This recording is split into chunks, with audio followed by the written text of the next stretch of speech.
ओम श्री परमात्मने नमः। श्रीमद् भगवद गीता अथ षष्ठो अध्यायः। श्री भगवान बोले, हे अर्जुन, जो पुरुष कर्म फल का आश्रय न लेकर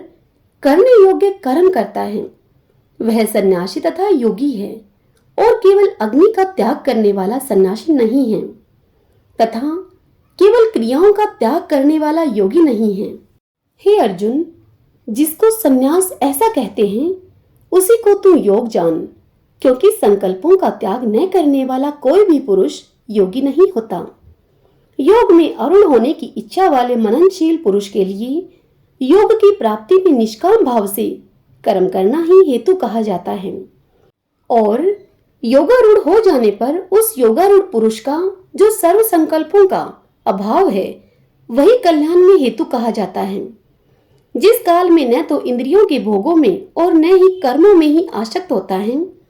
उस काल में सर्व संकल्पों का त्यागी पुरुष योगारूढ़ कहा जाता है। अपने द्वारा अपना संसार समुद्र से उद्धार करे और अपने को अधोगति में न डाले, क्योंकि यह मनुष्य आप ही तो अपना मित्र है और आप ही अपना शत्रु है। जिस जीवात्मा के द्वारा मन और इंद्रियों के सहित शरीर जीता हुआ है उस जीवात्मा का तो वह आप ही मित्र है, और जिसके द्वारा मन तथा इंद्रियों के सहित शरीर नहीं जीता गया है उसके लिए वह आप ही शत्रु के सदृश शत्रुता में बरतता है। सर्दी, गर्मी और सुख दुख आदि में तथा मान और अपमान में जिसके अंतःकरण की वृत्तियां भली भांति शांत हैं, ऐसे स्वाधीन आत्मा वाले पुरुष के ज्ञान में सच्चिदानंद घन परमात्मा सम्यक प्रकार से स्थित है, अर्थात उसके ज्ञान में परमात्मा के सिवा अन्य और कुछ है ही नहीं। जिसका अंतःकरण ज्ञान विज्ञान से तृप्त है, जिसकी स्थिति विकार रहित है, जिसकी इंद्रियां भली भांति जीती हुई हैं और जिसके लिए मिट्टी, पत्थर और स्वर्ण समान है, वह योगी युक्त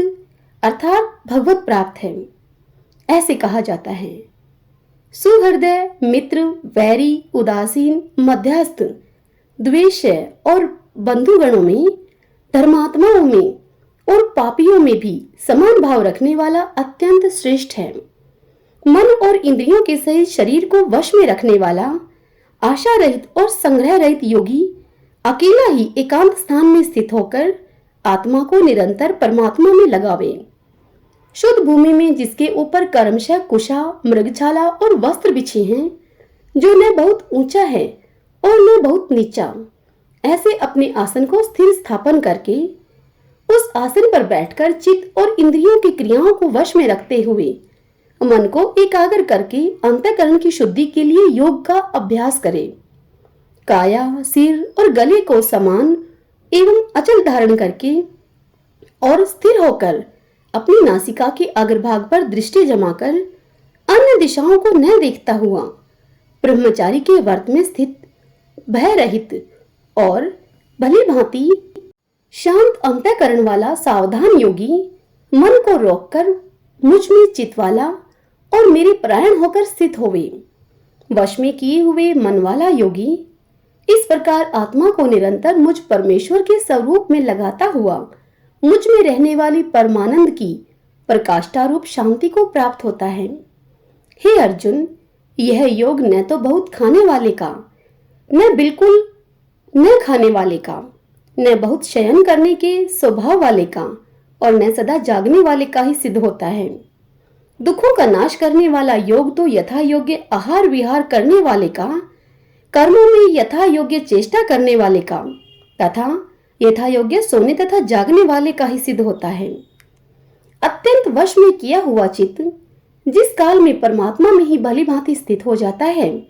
उस काल में संपूर्ण भोगों से स्पृह रहित पुरुष योग युक्त है, ऐसा कहा जाता है। जिस प्रकार वायु रहित स्थान में स्थित दीपक चलायमान नहीं होता, वैसे ही उपमा परमात्मा के ध्यान में लगे हुए योगी के जीते हुए चित्त की कही गई है। योग के अभ्यास से निरुद्ध चित्त जिस अवस्था में उपराम हो जाता है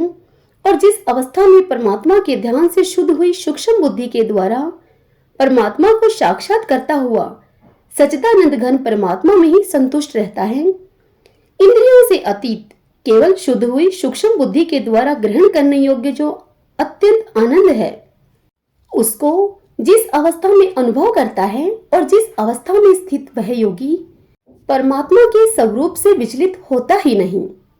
परमात्मा की प्राप्ति रूप जिस लाभ को प्राप्त होकर उससे अधिक दूसरा कुछ भी लाभ नहीं मानता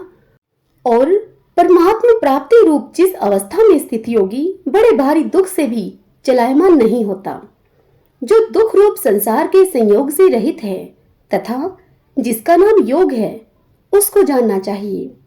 वह योग न उकताए हुए अर्थात धैर्य और उत्साह युक्त चित्त से निश्चय पूर्वक करना कर्तव्य है। संकल्प से उत्पन्न होने वाली संपूर्ण कामनाओं को निशेष रूप से त्याग कर और मन के द्वारा इंद्रियों के समुदाय को सभी ओर से भली भांति रोक कर कर्म से अभ्यास करता हुआ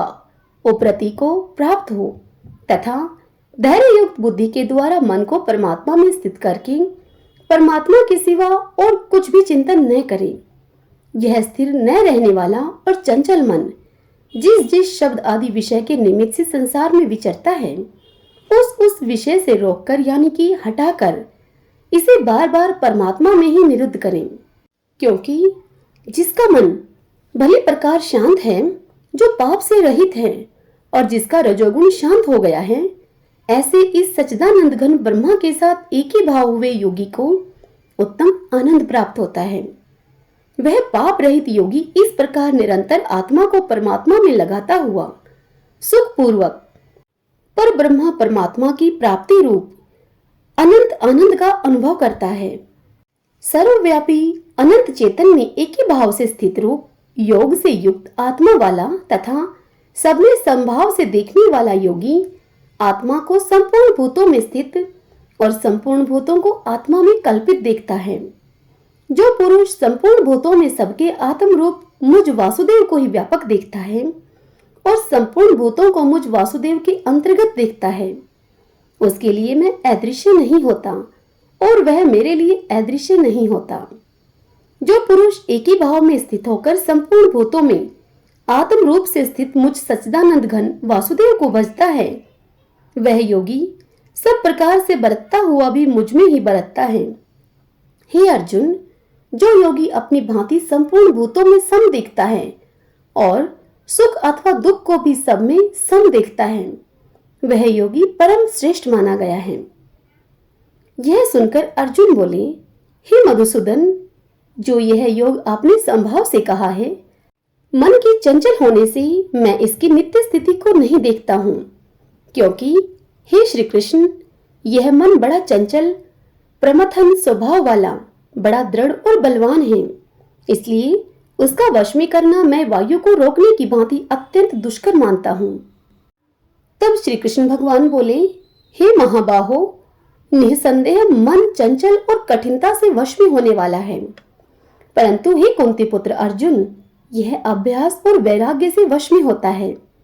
जिसका मन वश में किया हुआ नहीं है, ऐसे पुरुष के द्वारा योग दुष्प्राप्य है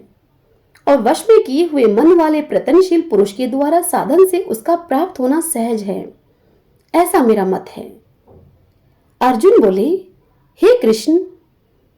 जो योग में श्रद्धा रखने वाला है किंतु संयमी नहीं है, इस कारण जिसका मन अंतकाल में योग से विचलित हो गया है, ऐसा साधक योग की सिद्धि को अर्थात भगवत साक्षात्कार को न प्राप्त होकर किस गति को प्राप्त होता है? हे महाबाहो, क्या वह भगवत प्राप्ति के मार्ग में मोहित और आश्रय रहित पुरुष छिन्न भिन्न बादल की भांति दोनों ओर से भ्रष्ट होकर नष्ट तो नहीं हो जाता? हे श्री कृष्ण, मेरे इस संशय को संपूर्ण रूप से छेदन करने के लिए आप ही योग्य हैं, क्योंकि आपके सिवा दूसरा इस संशय का छेदन करने वाला मिलना संभव नहीं है। तब भगवान श्री कृष्ण बोले, हे पार्थ, उस पुरुष का न तो इस लोक में नाश होता है और न परलोक में ही, क्योंकि हे प्यारे, आत्मा उद्धार के लिए अर्थात भगवत प्राप्ति के लिए कर्म करने वाला कोई भी मनुष्य दुर्गति को प्राप्त नहीं होता। योग भ्रष्ट पुरुष पुण्यवानों के लोक को अर्थात स्वर्ग आदि उत्तम लोकों को प्राप्त होकर उनमें बहुत वर्षों तक निवास करके फिर शुद्ध आचरण वाले श्रीमान पुरुषों के घर में जन्म लेता है। अथवा वैराग्यवान पुरुष उन लोकों में न जाकर ज्ञानवान योगियों के ही कुल में जन्म लेता है, परंतु इस प्रकार का जो यह जन्म है सो संसार में निसंदेह अत्यंत दुर्लभ है। वहां उस पहले शरीर में संग्रह किए हुए बुद्धि संयोग को अर्थात समबुद्धि रूप योग के संस्कारों को अनायास ही प्राप्त हो जाता है और हे गुरुनंदन, उसके प्रभाव से वह फिर परमात्मा की प्राप्ति रूप सिद्धि के लिए पहले से भी बढ़कर प्रयत्न करता है। वह श्रीमानों के घर में जन्म लेने वाला योग भ्रष्ट पराधीन हुआ भी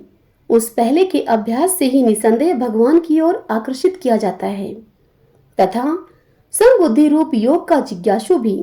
वेद में कहे हुए सकाम कर्मों के फल को उल्लंघन कर जाता है, परंतु प्रयत्न पूर्वक अभ्यास करने वाला योगी तो पिछले अनेक जन्मों के संस्कार बल से इसी जन्म में